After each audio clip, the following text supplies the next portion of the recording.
कधीच नाही चुकणार तुमचे फेवरेट टीव्ही शोज झी5 सोबत, तेही एकदम फ्री। शाळा कुठली तुमची म्हणाला?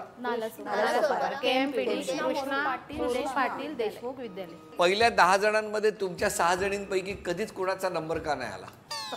गप्पा गोष्टीचा। अरे खरंच नाही आला? आम्ही मस्ती करण्यामध्ये खूप मी तुमचा ग्रुप मस्ती करायचा लास्ट बेंचवर अतिशय ढ वर्ग म्हणून आमच्या वर्गाची ओळख होती। का हो? तरी पण 10वीला आमचा फर्स्ट इयर तोच वर्ष 100% निकाल लागला। सगळ्यात ढ वर्ग म्हणून आमच्या वर्गाची दरवर्षी ओळख होती आमचा- आणि ज्या वेळेला 10वी बोर्ड एक्झाम झाली त्यावेळेला सगळ्यात पहिल्यांदा आमच्या शाळेचा 100% रिझल्ट ढ वर्गाने लावून वा वा वा. विश्वासच नव्हता बसत शिक्षक लोकांना। शिक्षकांच्या डोळ्यात अक्षरशः पाणी आलं की ही ढ मुलं एवढा 100% रिझल्ट लावू शकतात। आनंद अश्रू होते की आता निघाली ही एकदाची बाहेर म्हणून ते डोळ्यात असं पाणी होतं की चला आता तरी नाही या भेटणार, हो ना?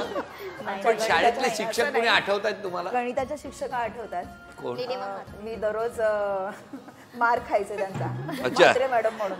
पण असं डब्यात काय घेऊन या किंवा काय कारल्याची भाजी कोण सांगायचं? सत्पाळ मॅडम सांगायचं। सपकाळ मॅडम होत्या. कारल्याची भाजी सांगा. कारल्याची भाजी घेऊन या भाजी म्हणून आवडत नाही ना कारल्याची भाजी सर्वांना, खायलाच कंपल्सरी हवी ना. सांगायच्या। पण आम्ही टिफिन मध्ये डबल दोन टिफिन आणायचो। टिफिनला त्यांना दाखवताना ती चेक करताना ती आणि खाताना आम्ही दुसरी वेगळी। खायचो। आणि ती घरी घेऊन जायचो। आणि ही तृप्ती होती ना, ती तास चालू असतानाच डबा खायची। नाव माझं यायचं पण खायचं सर्वजण। पण बघा आता सगळ्या मिळून तुमचं नाव सांगताय। तेच सांगते, नाव त्यावेळेला पण माझंच यायचं पण खायचं सर्वजण। अजून शाळेतलं काय लक्षात आहे? माझी एक मैत्रीण होती भारती राणे म्हणून। एकदा आम्ही असंच रिसेसच्या वेळेला बाहेर गेलो आणि माईक चालू होता आणि मध्येच ती ओरडली की शाळेमध्ये बॉम्ब आहे म्हणून।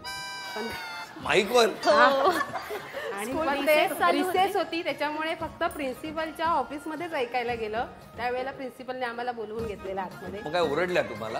हो ओरडलं। काय नाव होतं प्रिन्सिपलचं तेव्हा? नीता नाईक। अच्छा, मॅडमच होत्या।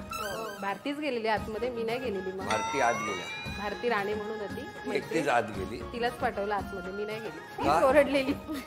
आणि पीटीचे शिक्षक कोण होते? वैशाली नाईक। आम्ही त्यांना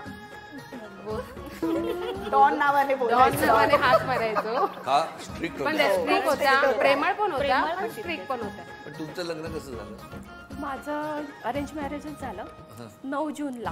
त्यावेळी तर अगोदर म्हणजे 2-3 दिवस खूप पाऊस होता, असं वाटलेलं की त्यावेळी खूप पाऊस असणार। पण आता गडगडाट होतो। 9 जून कोणाचा होतो घरात? तेच करतात ते कारण त्यांना कसं जास्त बोलायची सवय, मी तेवढं जास्त बोलत नाही। काय आणि करतात त्यांना पण एरवी ते? टापटीप ठेवायची सवय आहे सर्व। मग तेच काय कामं मुलं करतात. असल्यामुळे घरात होतोच पसारा। तुम्ही पसारा करता आणि मी ते नाही, म्हणजे टापटीप? मुलं पण करतात, मी पण ठेवते, नाही असं नाही, काम करते। पण त्यांना संडे असला की पूर्ण सगळं साफ पाहिजे। माझगाव डॉगला कामाला आहे त्याच्यामुळे त्यांचं कसं ते माझगाव हा, डॉक्टर आहे। हा। आपण काय करता? मी पहिले जात होती कामाला शाळेमध्ये, ऑफिस स्टाफ मध्ये, पण आता नाही जात मुलांच्या ह्याच्यामुळे। तुम्ही? घरी बघण्यासाठी कोण? मी इथे इंटरनॅशनल एअरपोर्टला सुपरवायझर म्हणून काम करते। कुठल्या? अंधेरीला? होय, अच्छा, कुठे कुठे असता तुम्ही? डिपार्चरला लेवल 10ला। म्हणजे आम्ही जाताना तुम्हाला भेटणार हो आहोत? नक्कीच, हो ना? नक्कीच। झी5 ॲप डाउनलोड करा आणि पहा सर्व एपिसोड्स एकदम फ्री।